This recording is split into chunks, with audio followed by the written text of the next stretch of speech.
Students, आज हम पढ़ रहे हैं फुटप्रिंट्स विदाउट फीट। जो बुक है आपका उसका 6th चैप्टर, छठा, द मेकिंग ऑफ साइंटिस्ट, मतलब एक वैज्ञानिक का बनना, एक वैज्ञानिक कैसे बन जाता है उसके बारे में कहानी है। खेल खेल में एक स्टूडेंट, बच्चे तितलियां पकड़ते हैं ना, उस तितलियों को पकड़ते पकड़ते कहाँ से कहाँ पहुँच जाता है बाय चांस। तो ये आपको ये चैप्टर पढ़ाएगा कि कैसे एक खेल खेल में एक स्टूडेंट, एक बच्चा साइंटिस्ट बनता है। सो ये चैप्टर का नाम है मेकिंग ऑफ साइंटिस्ट, मतलब एक वैज्ञानिक का बनना। नाउ शुरू होते हैं स्टार्ट का। पहला पेज शुरू करते हैं। At the age of 22, a former Scot of the Year excited the scientific world with a new theory on how cells work.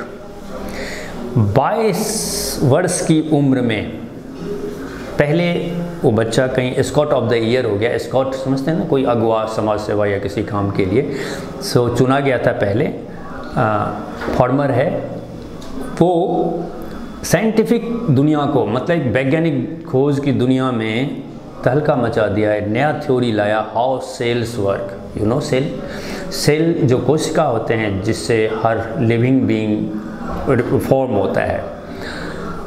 नाम है Richard H Ebright and his college roommate explained the theory in an article in the proceedings of the National Academy of Science. So ये scientist का नाम है Richard H एब्राइट, पढ़ेंगे इसको। और इनका रूममेट जो साथ में रहते थे और पढ़ते थे, इन दोनों ने इस थ्योरी को आर्टिकुलेट किया या उसको प्रकाशित किया या बताया डिटेल में। Proceedings of the National Academy of science ये जगह था जहाँ पर इन्होंने इसको रखा था, आर्टिकल दिया था। It was the first time this important scientific journal had ever published the work of college student। और ये पहला था, इतिहास में पहला ये इवेंट था, एक इम्पोर्टेंट साइंटिफिक व्याख्यान, महत्वपूर्ण एक वैज्ञानिक व्याख्यान had ever published, कभी भी इससे पहले नहीं हुआ था, the work of college student, और वो कॉलेज के स्टूडेंट के द्वारा ऐसा साइंटिफिक खोज साइंटिस्ट करते हैं, पर ये पहले नहीं हुआ था।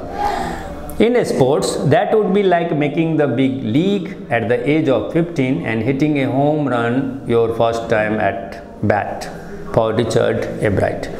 रिचर्ड एब्राइट के लिए ये एक ऐसा था कि घर में अपने बैट से पहला रन बनाया हो और ऐसे में ही उसका एक लीग बन गया हो। लीग समझते हैं, बहुत बड़ा संगठन, एक टीम जैसी बन गई हो। It was the first in a long string of achievements in science and other fields। ये जो है सो सिर्फ साइंस की नहीं, अदर फील्ड के लिए भी एक बहुत बड़ा अचीवमेंट था इस उम्र में अब तक का।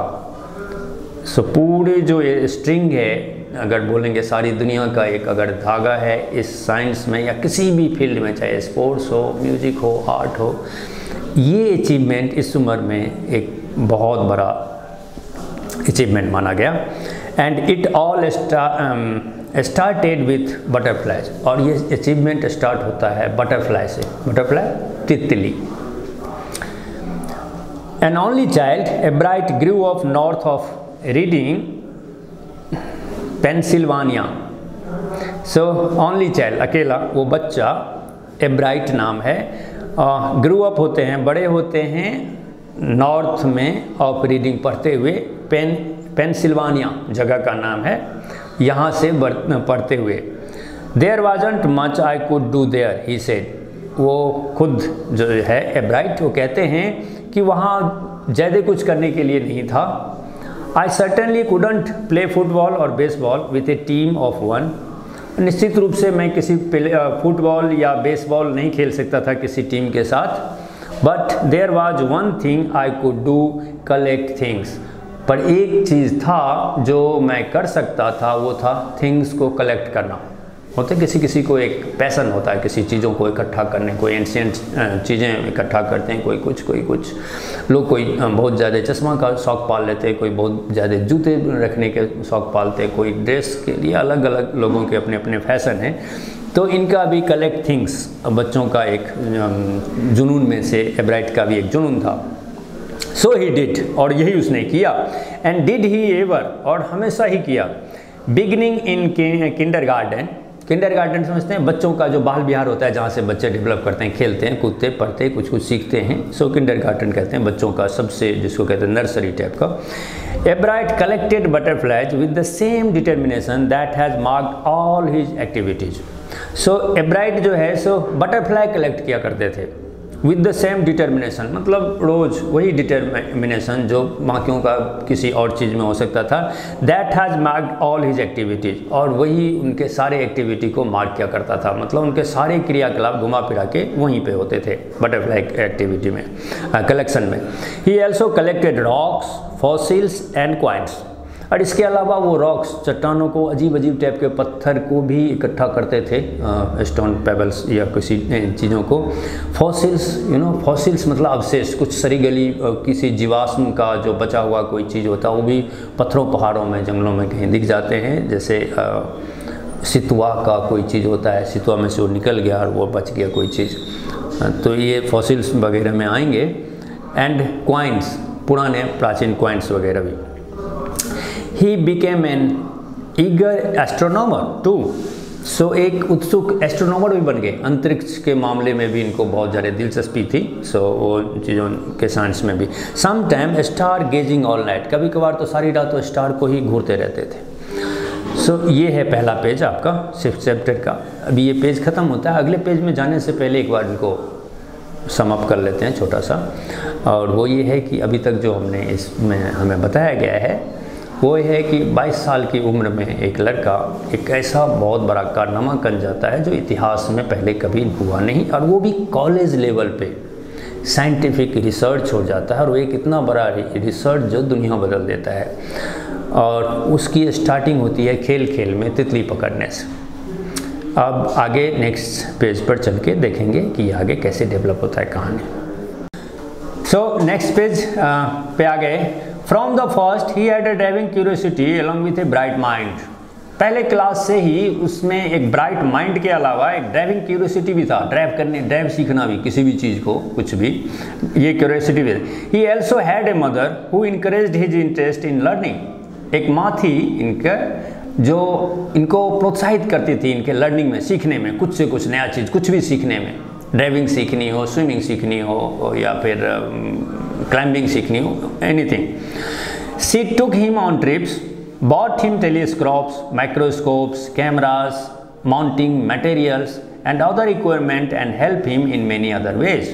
So इनकी माँ जब भी कहीं बाहर जाती थी ट्रिप पे इनको साथ ले लिया करती थी, इनके लिए लेके आती थी telescope, microscope, camera, mounting materials मतलब कई सामान माउंट करना मतलब ढेर करना, एंड अदर इक्विपमेंट, और भी कई इसी तरह के उपकरण जो बच्चों को चाहिए होता है, और इस तरह बहुत सारे विभिन्न तरीक़ों से उनको लर्न करने में मदद करती थी उनकी माँ।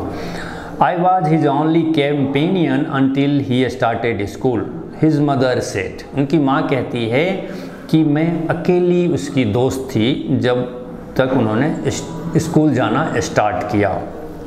After that I would bring home friends for him, और जब वो स्कूल जाना शुरू कर दिया फिर मैं उनके लिए दोस्त लाती थी बनवा के कि मेरे बच्चे के साथ चलो खेलो, और उनका दोस्त बनाती थी। But at night we just did things together, पर रात जब हो जाती थी तो फिर दोस्त नहीं होते थे, तो माँ कहती है कि फिर हम टुगेदर साथ में कुछ भी क्या करते थे, जो भी करते थे साथ में। Richie was my whole life after his father died when Richie was in 3rd grade. कह रहे रिची ही, ये बेटा ही हमारा पूरा जीवन बन गया था, उसकी माँ कह रही है मेरी पूरा जीवन बन गया इनके फादर के पिता के बाद, और वो रिची उस टाइम में क्लास 3 में 3rd ग्रेड में था जब उनके फादर चले गए थे, उसके बाद पूरी ज़िंदगी बन गई थी। She and her son spent almost every evening at the dining room table. सो हर शाम जब इनके दोस्त सब चले जाते थे और कोई बाकी एक्टिविटी नहीं होता था तो डाइनिंग टेबल पे आमने सामने बैठ के माँ बेटा शाम गुजारा करते थे। If he didn't have thing to do, और जब उनके लिए उनके ब्राइड के पास कुछ भी करने के लिए नहीं होता था शाम को, I found work for him, उनकी माँ उनके लिए कोई न कोई काम निकाल लेती थी। नॉट फिजिकल वर्क, मतलब फिजिकल नहीं कि जाके ये करो मेहनत करो, बट लर्निंग थिंग्स, ऐसी चीज़ जिसमें कुछ सीखने को मिले। हिज मदर सेड, उनकी माँ ऐसे कहती थी। So he liked it, he wanted to learn, और उसे ये पसंद आता था और वो चाहता था सीखना हमेशा कुछ ना कुछ। एंड लर्न ही डिड, और वो सीखना ही करता रहा always. He earned top grades in school, on every day things he was just like every other kid, his mother said.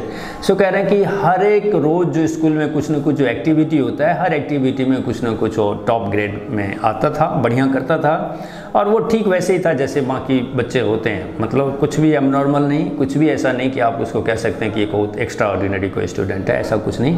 But हाँ, लर्निंग की एबिलिटी में ज़्यादा थी, कॉन्सनट्रेट बच्चा था, इधर उधर ज़्यादा नहीं करने के बजाय अपना सारा समय कुछ न कुछ सीखने में लगाता था। उसकी माँ ऐसी कहती थी। By the time he was in the second grade, Ebright had collected all 25 species of butterflies found around his hometown. कह रहे हैं जब वो दूसरे ग्रेड में ही था एब्राइट, मतलब क्लास 2 में ही, तब भी उन्होंने ऑलमोस्ट 20 टाइप के स्पेसीज, प्रजाति बटरफ्लाई के इकट्ठा कर लिया था। कलेक्ट करने के इनका जुनून सवार था, और जो उनके होम टाउन में आसपास में मिलते थे उस उम्र में, जो मिल सकता था जहाँ भी, वो 20 टाइप का। और उनका नीचे आप बुक में देखेंगे कि उनका एक टेबल बनाया हुआ है, 3 कैटेगरी उन्होंने बना रखी, gossamer winged, wood nymphs and brush footed. ये 3 टाइप के अलग अलग कैटेगरी हैं, उनमें कितने एक कैटेगरी में कितने कितने टाइप के वो बटरफ्लाई के अलग अलग नाम करके यहाँ स्टेट में विवरण दिया हुआ है, आप इनको देख के याद कर सकते हैं। Now that probably would have been the end of my butterfly collecting, he said.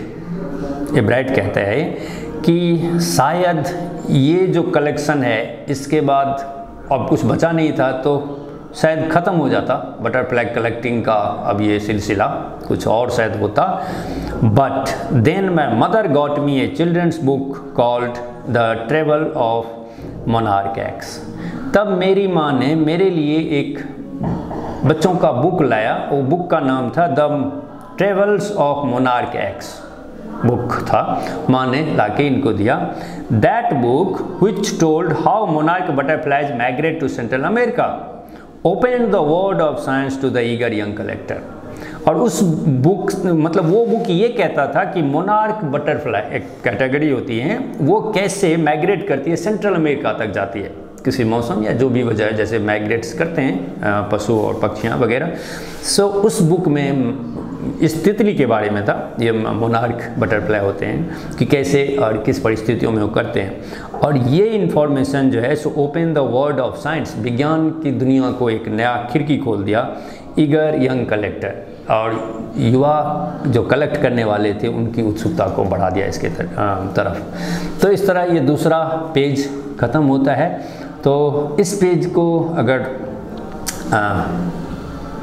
स्पष्ट करें, प्रिसाइज करें संक्षिप्त में, तो ये समझ में आएगा कि ये बच्चा बचपन से ही काफ़ी ब्राइट माइंडेड था और क्यूरियस था, लर्निंग एबिलिटी थी और सीखने की क्षमता भी थी।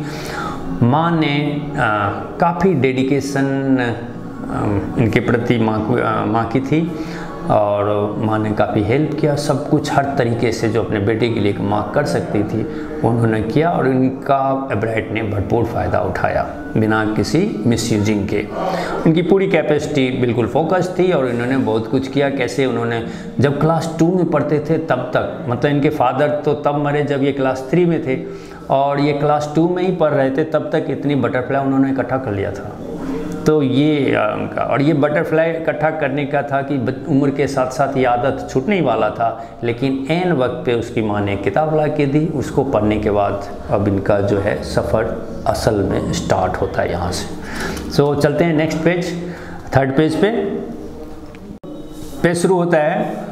Eight the end of the book readers were invited to help study butterfly migrations. और वो जो किताब था the travels of monarch X, उसके आखिर में ये इनविटेशन था बच्चों के लिए कि readers were invited to help study butterfly migration, कि बटरफ्लाई माइग्रेशन के और सर्वे में या स्टडी में मदद करें, बुक को और थोड़ा सा बढ़ाएं।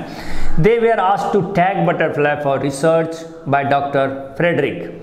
डॉक्टर फ्रेडरिक ने उसमें घोषणा किया था और सबको कहा गया था कि बटरफ्लाई में टैग लगा दें, टैग जैसे कपड़े में टैग होता है, टैग लगा दें फॉर रिसर्च के लिए कि किस टाइप का कहाँ का बटरफ्लाई है, क्या उनको पता है।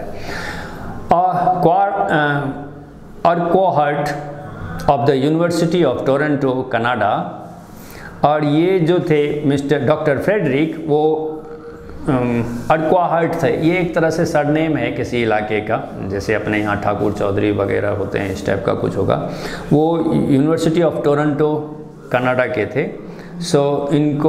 इन्होंने ये लोगों से अपील की थी कि बटरफ्लाई में टैग लगा के आपको भेजें।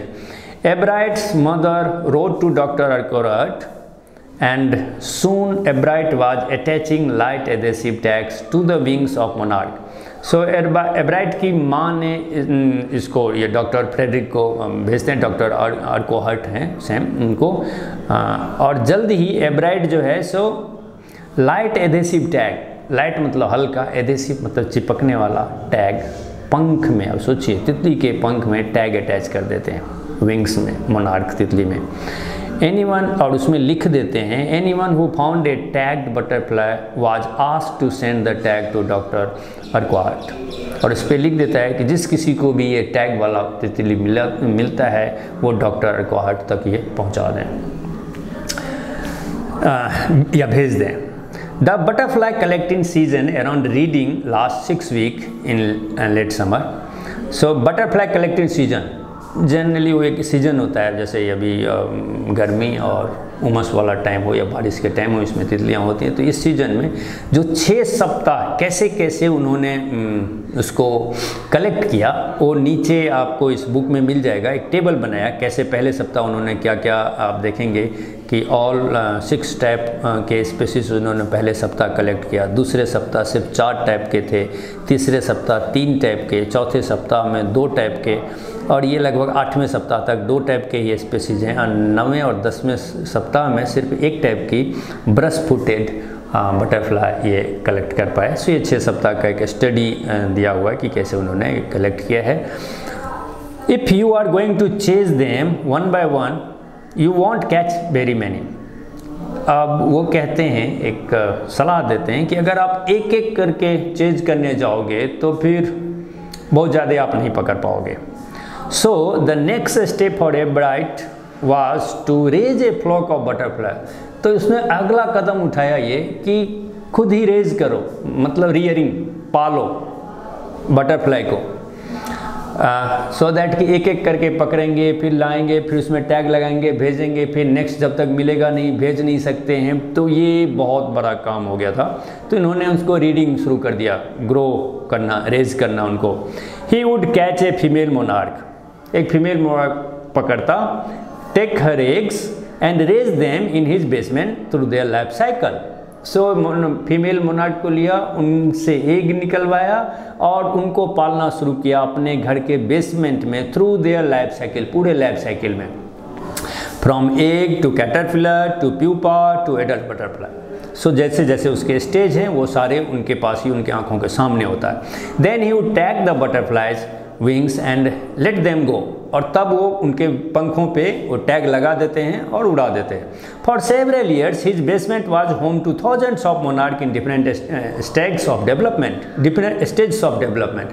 सो कई सालों तक, अनेक सालों तक उनका जो बेसमेंट रहा सो हजारों मोनार्क का अड्डा बना रहा, विभिन्न प्रकार के स्टेज में, कोई कैटरपिलर में, कोई एग्स में, कोई एडल्ट में, अलग अलग स्टेज के सारे ही टाइप के, हर उम्र के थे, और वो अपने अपने डेवलपमेंट में। Eventually I began to lose interest in tagging butterflies, it is tedious and there is not much feedback. So ये एब्राइट कहते हैं, एब्राइट सेड कि संजोग से धीरे धीरे इनका जो है इसमें इंटरेस्ट ख़त्म होता गया, क्योंकि बहुत मेहनत की कई सालों तक, और उनका कहना है कि ये बटरफ्लाई को टैग करके उड़ाता चला जाओ, धीरे धीरे इंटरेस्ट जो है सो ख़त्म होता जा रहा था। और इट इज़ टेडियस, काफ़ी उबाऊ थकाउटा टाइप का अब ये काम इनको लगने लगा था, क्योंकि इनमें कोई फीडबैक नहीं था कि हो क्या रहा है, ये क्या कर रहे हैं, क्या प्रोग्रेस है, कहीं से कोई दिलचस्पी था नहीं, अकेले एक तरफा किए जा रहे थे। In all the time I did it, he laughed, हंसते हुए कहता है कि सारे टाइम में जो मैंने किया था, only 2 butterflies I had tagged were recapture, जो अब तक सारे टाइम में उन्होंने टैग लगा के भेजे बटरफ्लाई, उसमें से सिर्फ 2 रिकैप्चर हुए, कहीं पाए गए या मिले। And they were not more than 75 miles from where I lived, और वो जहाँ ये रहते थे 75 माइल के अंदर ही था, उससे आगे नहीं जा पाया था। वो दोनों पकड़े या देखे गए तो इनको पता लगा कि 2 इनका टैग लगा हुआ तितली कहीं देखा गया। तो ये इनका इंटरेस्ट धीरे धीरे ख़त्म हो गया कि इस तरह कब तक और कैसे करते रहेंगे। तो इस तरह से ये 3rd पेज ख़त्म होता है। और यहाँ हमने देखा कि बुक पढ़ने के बाद इन्होंने एक नया काम, एक जुनून अपनाया अपने यहाँ। बुक में लिखा था, इनवाइट किया गया था कि आप टैग करके बटरफ्लाई को भेजिए, उनको रिसर्च करने में मदद करिए। तो एब्राइट ने उसके लिए कुछ दिन तो पकड़ के करना शुरू किया, फिर देखा कि पकड़ना करने में उतना फिर बहुत ज़्यादा इनसे होगा नहीं, तो इन्होंने पालना ही शुरू कर दिया अपने बेसमेंट में। और फिर कुछ दिन तक वो भी करे, धीरे धीरे ये थक से रहे थे। तब आगे अचानक फिर क्या होता है वो नेक्स्ट पेज में हम आगे पढ़ते हैं। शुरू होता है, then in the 7th grade he got a hint of what real science is when he entered a county science fair। फिर ये जब क्लास 7 में थे तो ये इनको अचानक पता चलता है कि वास्तव में वास्तविक साइंस है क्या। जब ये इंटर करते हैं काउंटी साइंस फेयर, काउंटी समझते हैं छोटे तौर पे जो किसी इलाके में किसी खास शहर में हुआ करता साइंस फेयर, मेला लगा हुआ था, इनमें कहीं ये जाते हैं। उस दिन इनको पता पड़ता है साइंस आखिर क्या चीज़ है। एंड लॉस्ट, और वो जब पता पड़ता है तो खो से जाते हैं उसमें। It was really a sad feeling to sit there and not get anything while everybody else had won something। और ये इनके लिए बड़ी अजीब था कि वहाँ बैठ के वो देखते रहे, जो साइंस फेयर था, सब अपना अपना कुछ न कुछ जो किया उन्होंने रिसर्च, वो वहाँ प्रदर्शन कर रहे थे और सबको कुछ न कुछ प्राइज़ मिल रहा था, बुलाया जा रहा था, सबको मिला, और ये सिर्फ देख रहे थे। ये इनको थोड़ा सा अजीब सा लगा कि बैठें देखें और कुछ भी ना पाएँ, ये अजीब सा लगा। एब्राइट कहते हैं, said his entry was slides of frog tissue.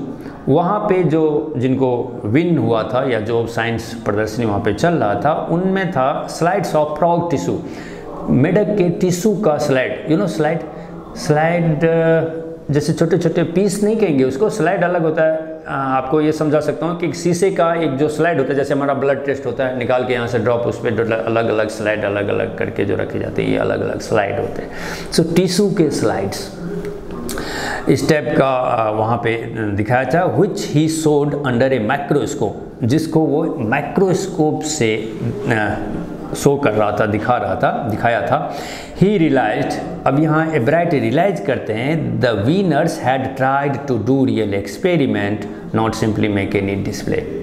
So Ebright ने समझा कि उन्होंने जो विनर हुए हैं, जिनको प्राइज़ मिला है, उन्होंने वाकई एक्सपेरिमेंट किया है। ऐसा नहीं है कि सिर्फ साफ़ सुथरा कोई डिस्प्ले दिखा दिया हो प्लान करके।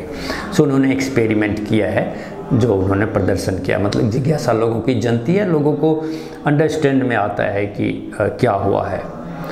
Already the competitive spirit that drives Richard Ebright was appearing. सब कह रहे हैं कि जो पहले से ही कंपेटिटिव स्पिरिट जो रिचर्ड को ड्राइव करता है, मतलब आगे बढ़ाता है या कुछ करने का जुनून जगाता है, वो अपीयर होता है वो देखने के बाद फिर से दोबारा से। I knew that for the next year's fair I would have to do a real experiment। तो कह रहे हैं कि मैं जानता था, अपने अंदर वो आवाज़ आई कि अगले साल के इस फेयर में कुछ ना कुछ मैं करके दूंगा, रियल एक्सपेरिमेंट के नाम पे। He said the subject I knew most about was the insect work I had been doing in the past several years। और सब्जेक्ट क्या होगा, जाहिर है उन्होंने जो सबसे most about was the insect, और सबसे ज़्यादा अच्छा वो इंसेक्ट जो तितली वो कलेक्ट किया करती थी। I had been doing in the past several years, मतलब पिछले कई सालों से वही वो करते आ रहे हैं, तो यही उनका सब्जेक्ट होगा, इसी पे वो कुछ न कुछ नया लाने वाले थे। सो उन्होंने ठान लिया उस टाइम में। So he wrote to doctor Urquhart for idea, तो इसलिए डॉक्टर अर्काहर्ट को आइडिया के लिए लिखा कि मैं तितली पे कुछ रिसर्च या कुछ आगे डालना चाहता हूँ, तो फिर इस पे क्या करना है। तो जैसे कि कोई रिसर्च करता है तो उनको अपना सब्जेक्ट देना पड़ता है, और वो वहाँ से आता है कि उस सब्जेक्ट में किस फील्ड में किस एरिया में उनको उस आगे रिसर्च करना है। तो इस तरह से आइडिया के लिए उन्होंने अर्काहर्ट को लिखा। And back came A stack of suggestion for experiment, और वहाँ से जवाब में काफ़ी सारे एक्सपेरिमेंट के लिए आया सजेशंस इनके पास। Those kept Ebright busy all through his school and led to prize project in county and international science fair, और वो उनको ले गया इस जब तक वो स्कूल में रहे बिजी बनाया इन चीज़ों में, और जो प्राइज प्रोजेक्ट मतलब इनको प्राइज़ दिलवाता चला गया काउंटी में भी और इंटरनेशनल लेवल पे भी। सो वहाँ से शुरू होता है ये जो सजेशन शुरू हुआ, और इन्होंने वहाँ से अपना कदम उठाया। For is 8th grade project, जब उनको प्रोजेक्ट मिला 8th ग्रेड में, 8वें स्टैंडर्ड में थे, Ebright try to find the cause of a viral disease that kills nearly all monarch caterpillars every few years. So वो ढूंढने की कोशिश कर रहे थे कि हर कुछ एक साल पे, जैसे 2 या 3 साल पे कोई डिजीज़ था जो मोनार्क कैटरपिलर को मार देता, किल कर देता था। सो ऐसा कोई डिजीज़ हर कुछ साल पे आता था। सो वो क्या था, वो कॉज ढूंढने की में लग गया Ebright. Ebright thought the disease might be carried by a beetle. Ebright का सोचना था कि ये डिजीज़ हो सकता है बीटल, वो झंगूर जो होते हैं शायद उसके थ्रू आता है। He tried raising caterpillars in the presence of beetle. तो उन्होंने कैटरपिलर को ही बीटल के साथ ही पालना शुरू कर दिया, मतलब बीटल को भी उस बेसमेंट में भर दिया और कैटरपिलर को वहीं से स्टार्ट करता ताकि पता चले कि कहाँ से बीमारी ट्रांसप्लांट होते हैं कहीं एक दूसरे से। I didn't get any real result. So कोई रियल रिजल्ट मिला नहीं, ही सेड, वो कहते हैं। But I went ahead and showed that I had tried the experiment this time I won. पर फिर भी वो आगे बढ़े और उसमें जो फेयर होता है काउंटी फेयर, उन्होंने उसमें दिखाया कि उन्होंने क्या किया, अब तक उनको क्या मिला है। इस टाइम वो जीते, एक प्राइज इनको मिला, प्राइज लेके आए। So the next year his science fair project was testing the theory that viceroy butterflies copy monarch. और अगले साल के लिए इन्होंने जो थ्योरी अपना उठाया साइंस फेयर के लिए, वो था theory that viceroy butterfly copy monarch. एक वाइसराय बटरफ्लाई होता है, बगल में आप पिक्चर देखेंगे, दोनों का फोटोग्राफ है, मोनार्क और ऊपर में और नीचे में वाइसराय तितली। सो ये कह रहे हैं वाइसराय तितली जो होती है कॉपी मोनार्क, मोनार्क तितली की कॉपी करती है, मतलब उसका शकल सूरत या मतलब हाव भाव सारे। The theory was that viceroy look like monarchs because monarch don't taste good to birds. और ये थ्योरी ये था कि वाइसराय इसलिए मोनार्क की जैसी दिखती है क्योंकि मोनार्क जो है उसको चिड़िया नहीं खाता, चिड़िया को मोनार्क में कोई इंटरेस्ट मतलब टेस्ट नहीं आता, डोंट टेस्ट गुड, सो चिड़िया मोनार्क नहीं खाती। Viceroy on the other hand do taste good to birds, और दूसरी तरफ जहाँ वाइसराय जो है उसको बड़े चाव से चिड़िया खाती हैं। So the more they look like monarch, the less likely they are to become a bird's dinner. So जितना ज़्यादा वो मोनार्क की तरह दिखने लगेंगे उतना ये बर्ड के नज़रों से बचने लगेंगे, मतलब अब उनका डिनर नहीं बनेंगे, चिड़िया उनको नहीं खाएंगे। सो इसीलिए वो कॉपी करते हैं। ये भी बड़ा अजीब साइंस था। Ebright's project was to see whether in fact birds would eat monarch. और एब्राइट का ये जो प्रोजेक्ट था इसके बिहेव पे वाकई ये देखना कि वाकई कोई चिड़िया मोनार्क को खाती ही नहीं या कोई ऑप्शन है कहीं से भी। He found that a starling would not eat ordinary bird food. उससे मिला कि स्टारलिंग, वो मैना एक चिड़िया होती है, वो जो है सो ऑर्डिनरी जो बाकी चिड़िया जो खाती है वो ऑर्डिनरी फूड मैना नहीं खाती, वो स्पेशल चीज़ ही खाती है। So it could eat all the monarch it could get. So ये जो मैना है वो सारे मोनार्क को खा सकती है जो भी उन्हें मिले। सो डिफरेंट थी सब बाकी चिड़ियों से। So Ebright said later research by other people showed that viceroy probably do copy the monarch. So Ebright कहते हैं कि बाद में रिसर्च बाय अदर पीपल, दूसरे पीपल ने भी रिसर्च किया है और दिखाया कि वाइसराय जो है सो संभवतः मोनार्क की कॉपी करती है, और ये एब्राइट ने पहले ही बता दिया था।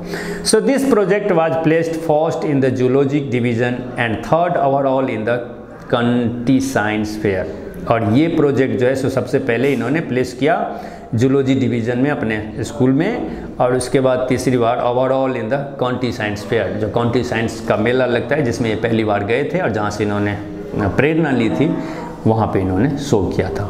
तो इस तरह 4th पेज ख़त्म होता है। यहाँ का अब तक का आपने क्या समझा कहानी का?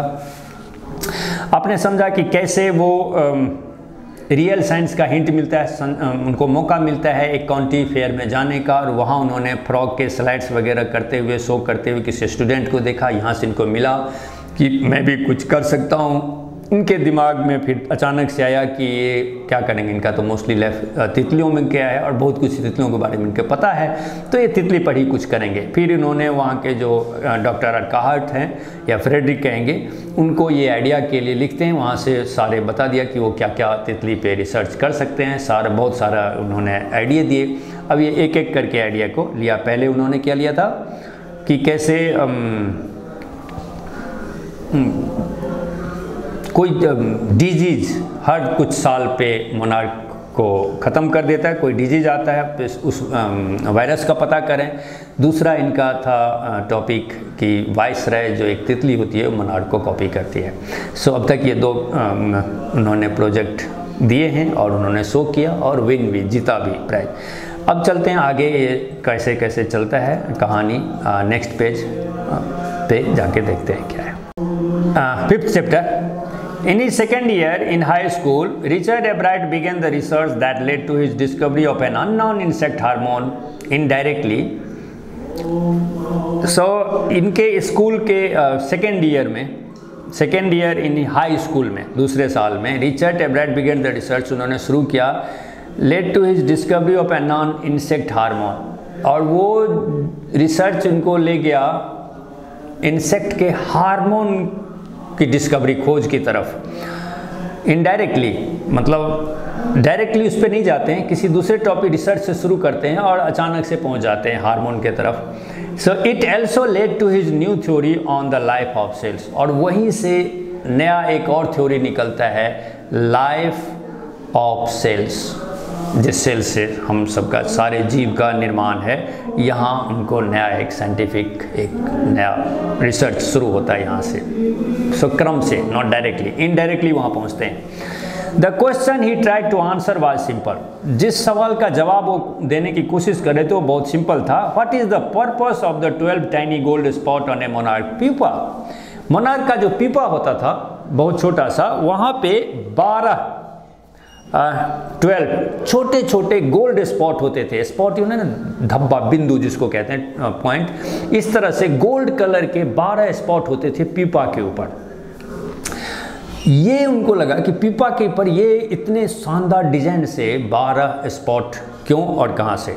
सो everyone assume the spots were just ornament, Ebright said. Ebright कहते हैं कि हर किसी का ये मानना था, एज्यूम करते थे, एक तरह से कल्पना, कि ये सारे ऑर्नामेंटल हैं, मतलब देखने में अच्छा लगते हैं इसलिए यूं ही हैं।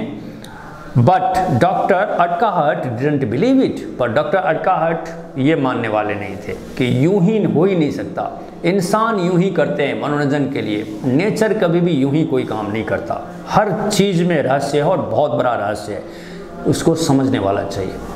और साइंटिस्ट अपनी पूरी कोशिश कर रहे हैं, शायद कुछ परसेंट तक, 5% या 7% अब तक समझ में आ भी गया है। सो इस तरह से अर्काहर्ट का दिमाग ये मानने को तैयार नहीं था कि वो यूं ही कोई डिजाइन होंगे। To find the answer, Ebright and another excellent scientist student first had to build a device that showed that the spot were producing a hormone necessary for the butterfly's full development. और इस बात के जवाब पाने के लिए एब्राइट और उनके साथी एक साइलेंट स्टूडेंट थे साइंस के ही, उनको एक डिवाइस डेवलप करना हुआ, बिल्ड बनाया उन्होंने, जो दिखाए that the spot were producing a hormone, वो स्पॉट जो है एक हार्मोन प्रोड्यूस करने वाला इंस्ट्रूमेंट था और वो ज़रूरी था बटरफ्लाई के फुल डेवलपमेंट के लिए। वहीं से बटरफ्लाई पूरा डेवलपमेंट में इवॉल्व करता है, उड़ने लायक बनता है, इतना पावरफुल वो डॉट्स थे। This project won Ebright first place in the county fair and entry into the International Science and Engineering Fair. और ये जो प्रोजेक्ट था एब्राइट को काउंटी फेयर का फर्स्ट प्राइज विनर बना दिया, फर्स्ट प्लेस पे लाया, और इसके अलावा International Science and Engineering Fair में भी इनको जगह दिलवा दी। There he won third place for zoology, जहाँ पे इनको जूलॉजी में तीसरा जगह मिला। इनसे पहले फर्स्ट और सेकंड कोई और हुए किसी और मैटर पे। He also got a chance to work during the summer at the entomology laboratory of the Walter Reed Army Institute of Research, और उस वजह से इनको मौका मिलता है, एक प्राइज के तौर पे एक चांस दिया जाता है कि ये समर के दौरान, समर के छुट्टी के दौरान entomology laboratory of the Walter Reed Army institute में ये रिसर्च कर सकते हैं। अब आर्मी इंस्टीट्यूट का आप समझ सकते हैं कि कितना लेटेस्ट एंड डेवलप्ड इक्विपमेंट्स वगैरह होंगे जिनका ये फ़ायदा उठा सकते हैं, जिनकी मदद लेके ये जितना रिसर्च जो कुछ भी करना चाहते हैं वो कर सकते हैं। मतलब सिर्फ इंस्ट्रूमेंट या इक्विपमेंट की वजह से इनका कोई काम अब नहीं रुकने वाला था। As a high school junior, Richard Ebright continued his advanced experiment on the monarch pupa. So high school में चूंकि जूनियर था, फर्स्ट सेकेंड ईयर ही चल रहा था, इसके रूप में रिचर्ड ने कंटिन्यूड हिज एडवांस एक्सपेरिमेंट, अपने जो ये एडवांस एक्सपेरिमेंट था उसमें लगे रहे, और वो था मोनार्क पीपा के ऊपर। That year, his project won first place at the International Science Fair and gave him another chance to work in the Army Laboratory during the summer. इस साल भी वो पहले तो जूलॉजी में थर्ड प्लेस में थे, इस साल वो फर्स्ट प्लेस पे आ गए, और इससे उनको एक और मौका मिला वही समर के टाइम में उसी आर्मी लेबोरेटरी में और आगे अपना रिसर्च करने का। ये एक प्राइज हुआ करता था, ये सम्मान होता था कि इस लेबोरेटरी में आपको महीने 2 महीने के लिए रिसर्च करने का फ्रीली पास मिल जाएगा। सो इन हिज सीनियर ईयर, अब जब ये सीनियर ईयर में आ गए, जब सीनियर होते हैं, he went a step further, एक कदम और आगे बढ़ते हैं। He grew cells from a monarch's wings in a culture and showed that the cell would divide and develop into normal butterfly wing scale only if they were fed the hormone from the gold spots. अगले उसमें उन्होंने ग्रू sales को ग्रू किया, मतलब पाला बढ़ाया, वो था मोनार्क के विंग से, in a culture and showed, culture means एक माहौल, एक संस्कृत बनाया, उस टाइप में माहौल जहाँ से वो डेवलप हो पाए। सो उसमें वो ग्रू करता है सेल को, और वो दिखाता है Ebright that the cell would divide and develop into normal butterfly wing scales only if they were fed the hormone from the gold spot. So वो कह रहे हैं कि जो बटरफ्लाई का जो सेल है वो डिवाइड और डेवलप होता है नॉर्मल बटरफ्लाई में, वो कैसे एक नॉर्मल बटरफ्लाई बनता है, कैसे वो ग्रो करता है, ये डिपेंड करता है सिर्फ उस पे कि कैसे उसके जो हार्मोन है वो गोल्ड स्पॉट क्रिएट करता है, और वही इसको प्रॉपरली फीड करता है ताकि वो ढंग से ग्रो कर पाए पूरी तितली। इसको पूरे बारीकी से समझाने की कोशिश करी कैसे वो गोल्ड स्पॉट एक तितली को पूरा डेवलप्ड तितली बनाती है। So that project won first place for zoology at the international fair, और ये प्रोजेक्ट भी जूलॉजी में इंटरनेशनल फेयर में पहला जगह पाता है, पहले स्थान पे एब्राइट रहते हैं अपने प्रोजेक्ट के साथ। He spent the summer after graduation doing further work at the army laboratory and at the laboratory of the US department of agriculture. अब इस प्राइज के बाद उनको अगले समर, अब जो समर में है, उनको आर्मी में तो मौका मिला ही मिला है, इसके अलावा US डिपार्टमेंट ऑफ एग्रीकल्चर में भी इनको पास मिल गया, वहाँ भी जाके अब ये रिसर्च कर सकते हैं। सो डबल बड़े हाई क्लास के लेबोरेटरी इनको अवेलेबल हो गए करने के लिए आफ्टर ग्रेजुएशन, और वो भी ग्रेजुएशन अब तक इनका हो चुका है ग्रेजुएशन के बाद। So the following summer after his freshman year at Harvard University, so उसके बाद जो समर आई, उसमें आफ्टर हिज फ्रेशमैन मतलब ईयर, फ्रेशमैन ईयर होता है नया नया आने का पहला साल, जो एट हार्वर्ड यूनिवर्सिटी में पहुंचे हैं। Ebright went back to the laboratory of the department of agriculture and did more work on the hormone from the gold spot. So वो वापस पहुंचते हैं laboratory of the department of agriculture के laboratory में, US वाले जो मिले थे इनको, एंड डिड मोर वर्क, और उन पे और काम करते हैं, on the hormone from the gold spot, gold spot से जो हार्मोन क्रिएट होता है उसके ऊपर और रिसर्च करते हैं क्या सब होता है। Using the laboratory sophisticated instruments, he was able to identify the hormones chemical structure. So इस लेबोरेटरी का जो sophisticated मतलब होते हैं लेटेस्ट और काफ़ी जटिल से जटिल मशीन जो कुछ भी कर सकती है, इस इंस्ट्रूमेंट के सहारे वो एबल हो जाते हैं, समर्थ हो जाते हैं हार्मोन के अंदर केमिकल स्ट्रक्चर क्या है उसको पाने में, कैसे वो ट्रांसफॉर्म करता है किसी चीज़ को, कैसे इवॉल्व होता है, वहाँ तक पहुँच गए। A year and a half later, लगभग 1.5 साल बाद, ड्यूरिंग हिज जूनियर ईयर जब था उनका, Ebright got the idea for his new theory about cell life. उनको एक नया थ्योरी मिल गया था सेल लाइफ के बारे में, एक नया आइडिया मिल गया था पहले ही, ग्रेजुएशन से पहले। It came while he was looking at X-ray photo of the chemical structure of a hormone। और ये तब इनके दिमाग में आया जब कोई ये एक्सरे का स्टडी कर रहे थे, उस एक्सरे के फोटो में उसमें केमिकल स्ट्रक्चर ऑफ हार्मोन का केमिकल स्ट्रक्चर क्या है, कैसे वो करते हैं। जब ये यहाँ पे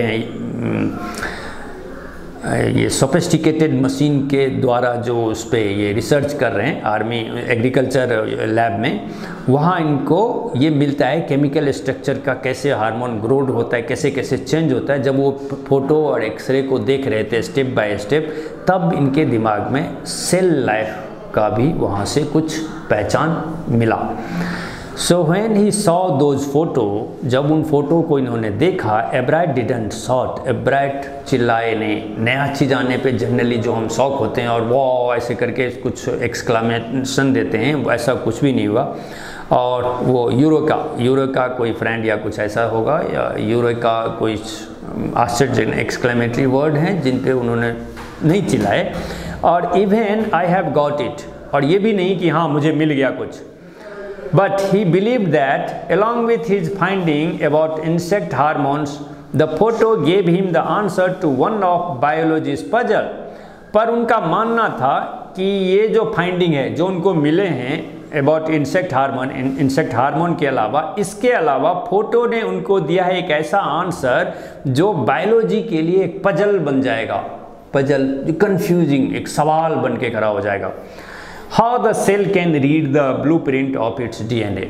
सो ये सवाल था कि कैसे एक सेल डीएनए के ब्लूप्रिंट को रीड कर सकता है। ब्लूप्रिंट समझे ना, पूरा खाका, पूरे लाइफ का। So DNA is the substance in the nucleus of a cell that controls heredity. और डीएनए एक ऐसा सब्सटेंस है इन द न्यूक्लियस में ऑफ ए सेल के न्यूक्लियस में डीएनए होता है जो पूरे हेरिडिटी को कंट्रोल करता है, मतलब पैतृक गुणों को, बाप दादा, उनके दादा एंड ग्रेट एंड ग्रैंडफादर सबके हेरिडिटी को जो लेके आता है वो डीएनए है, और वो होता है सेल के न्यूक्लियस में। So it determines the form and function of the cell. और यही जो है उस सेल के फॉर्म को, मतलब कैसा रूप लेगा और क्या फंक्शन करेगा, वो डिटरमाइन करता हो डीएनए। दस DNA is the blueprint for life. और इस प्रकार डीएनए जो है सो किसी भी लाइफ का ब्लूप्रिंट होता है। तो ये चैप्टर 5th चैप्टर हमने अभी पढ़ा, और उसमें हमने पाया कि कैसे प्रोग्रेस कर रहे हैं स्टेप बाय स्टेप एब्राइट, कैसे उन्होंने रिसर्च शुरू कर दिया, discovery of unknown insect hormone पे आ गए अब आप वो एब्राइट। फिर हार्मोन को ढूंढते ढूंढते उनको सेल मिल गए हैं, अब सेल से डीएनए न्यूक्लियस, कितना वो कुछ जो जान सकते हैं वो जानने की कोशिश में स्टेप बाय स्टेप अपने आप अब ये एक स्टूडेंट से साइंटिस्ट की तरफ बढ़ गए हैं। सो ये पेज यहाँ पे ख़त्म होता है। अब देखते हैं कि आगे कहाँ एंड होता है। आते हैं 6th and final page. Ebright and his college roommate. Ebright और उनका कॉलेज का जो रूम का मेट साथी था, जेम्स आर वोंग उनका नाम था, walked all that night drawing picture and constructing plastic models of molecules to show how it could happen. दोनों सारी रात लगा दिए पिक्चर ड्रॉ करने में और एक प्लास्टिक मॉडल तैयार करने में, सेल को समझाने के लिए कि कैसे वो प्रोजेक्ट करेंगे, लोगों को समझाएंगे कि कैसे ये सब हुआ। सो together they letter road the paper that explain the theory. और बाद में दोनों मिलके एक पेपर लिखते हैं जो इस थ्योरी को पूरी तरह से एक्सप्लेन करते हैं। Surprising no one who knew him. So कह रहे हैं किसी को बिना सरप्राइज किए हुए, हु न्यू हिम कि कौन उसको जानता था। Richard Ebright graduated from Harvard with highest honour.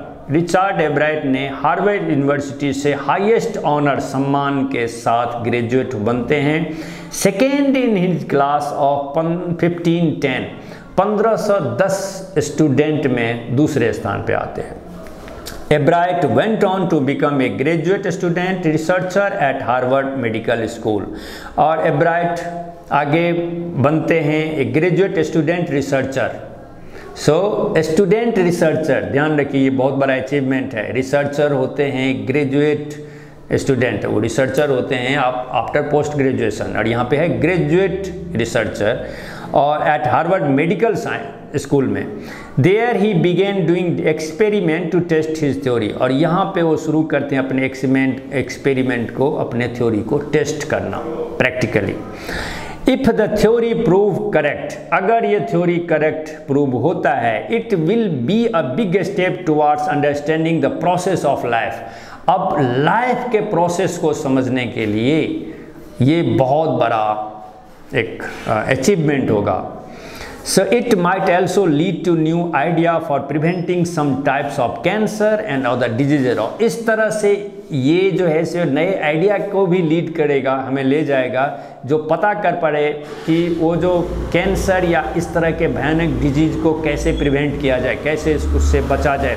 क्योंकि आप सेल स्टेज तक अगर आपको जानकारी मिल जाती है तो फिर निम्न मतलब बारीक से बारीक कोई बीमारी जो ट्रेसलेस है, जो डॉक्टर या साइंस को नहीं पता चलता है, वो भी न्यूक्लियस लेवल पर तो पता चल ही जाएगा।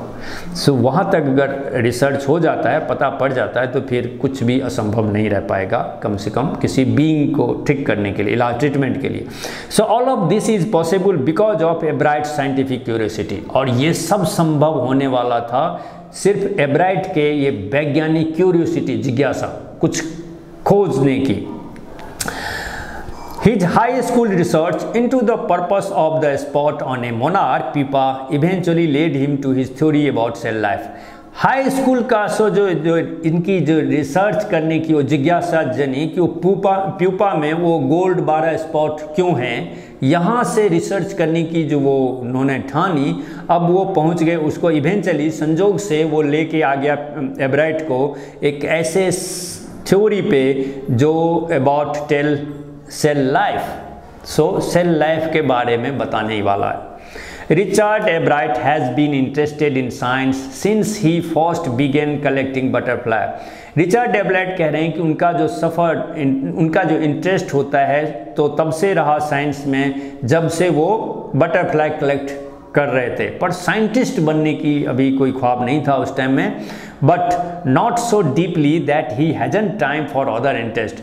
पर इतना गहरा नहीं था क्योंकि वो किसी काम में इंटरेस्ट, उनको दिलचस्पी नहीं थी। Ebright also became a champion debater and public speaker and a good canoeist and all round outdoor person.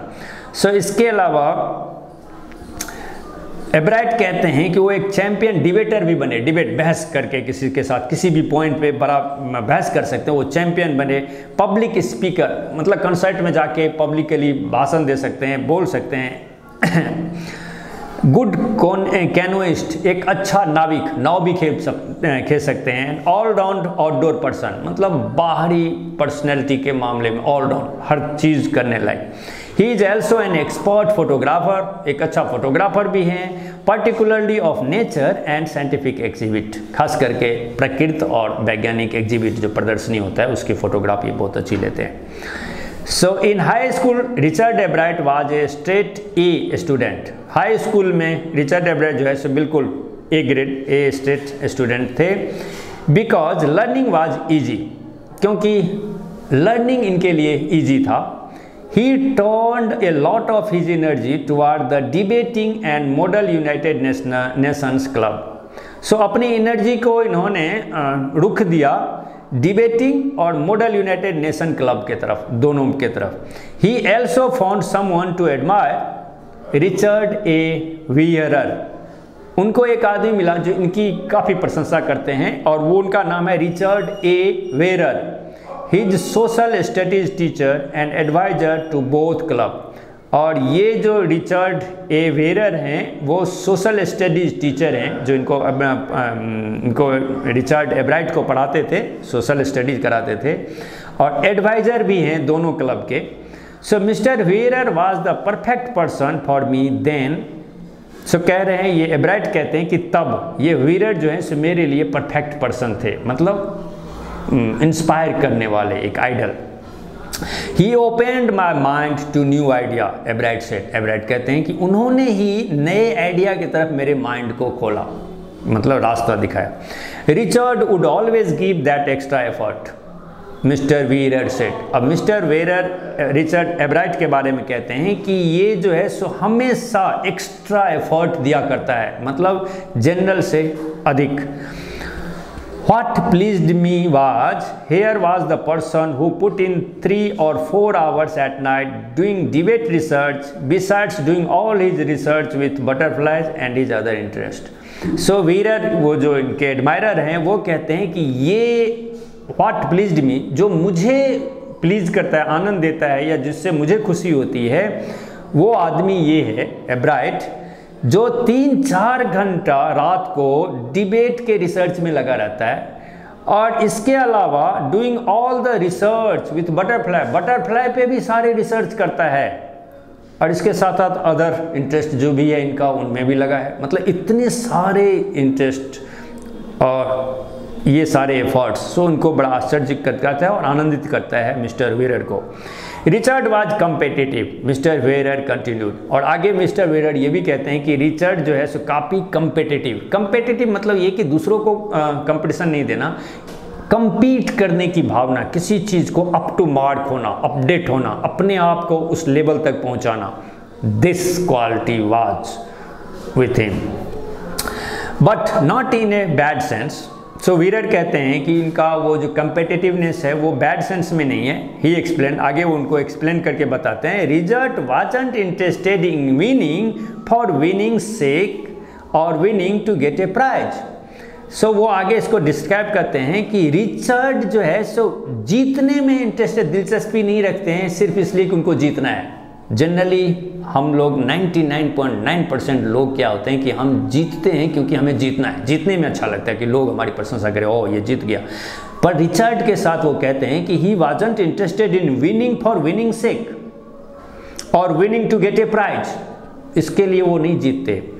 Rather अपेक्षा he was winning because he wanted to do, वो इसलिए जीतते हैं कि वो चाहते हैं to do the best job he could, कि वो कितना बेस्ट दे सकते हैं, compete कर सकते हैं उस जॉब को बेटर, मतलब जिससे ऊपर नहीं कोई कर सकता है, वो सारी एफर्ट वो उसमें झोंकते हैं, वो उनका टारगेट है। So for the right reason he wants to be the best, और वो है राइट रीज़न की वजह से वो चाहते हैं कि बी द बेस्ट, मतलब बेस्ट बनो, इससे ऊपर कोई गुंजाइश छोड़ो ही ना। So and that is one of the ingredients in the making of a scientist, और यही एक इकलौता इंग्रेडिएंट्स है।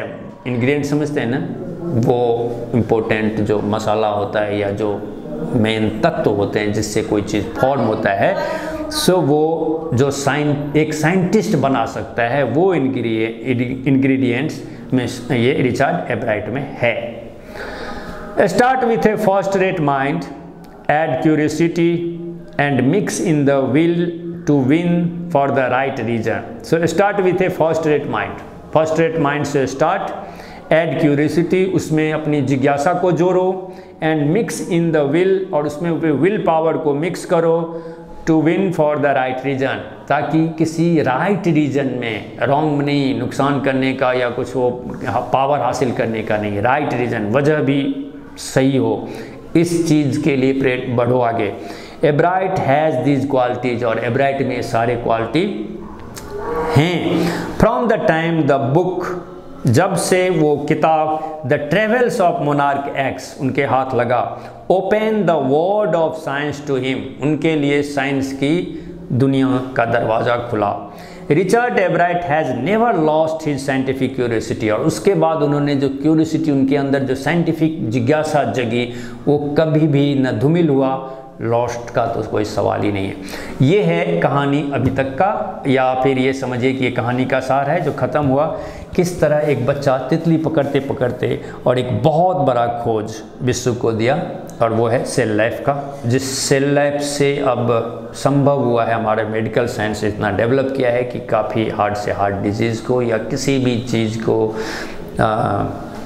उनके तौर को निकाल पाते हैं, उनके इलाज को ठीक से करने में संभव होते हैं, वो सेल से संभव हुआ। और ये थे एक स्टूडेंट जो वैज्ञानिक बन गए, मिस्टर रिचर्ड एब्राइट। तो इनके लाइफ के सफ़र को आपने अभी सुना, पढ़ा और देखा कि उनमें क्या क्वालिटी थी जो वो उनको यहाँ से यहाँ तक ले आए। और फिर आप इसको स्टडी करेंगे गौर से तो पाएंगे कि सब कुछ ऑटोमेटिक हो गया। जैसे लगा किसी ने इसको यूं ही, जैसे ट्रेन को इस पटरी से उस पटरी स्टेशन मास्टर ले जाता है, कुछ इस हिसाब से हुआ कि अपने आप इनका पटरी बदलता चला गया। कैसे वो कैटरपिलर इकट्ठा कर रहे हैं, फिर अचानक से वो किसी लोकल फेयर में जाते हैं, फिर एक नया चीज़ फ्रॉग का वो देख के इनके दिमाग में कहाँ से अपनी तितली की जिज्ञासा जागे कि मैं इसमें कुछ करूं, और वहाँ से शुरू होते हैं। फिर इनको कोई मिस्टर मिल जाते हैं, नाम इज फ्रेडरिक, और वो इनको गाइड देते हैं। फिर वहाँ से ये स्टार्ट हो जाते हैं एक एक करके, कहाँ कहाँ हार्मोन का, फिर सेल का। सो ये जर्नी है ऑलमोस्ट, इनके लिए सारे चांस आते गए और इन्होंने भी कहीं कोई कसर छोड़ी नहीं, अपना पूरा एफर्ट देते गए और विश्व को एक नया खोज दिया।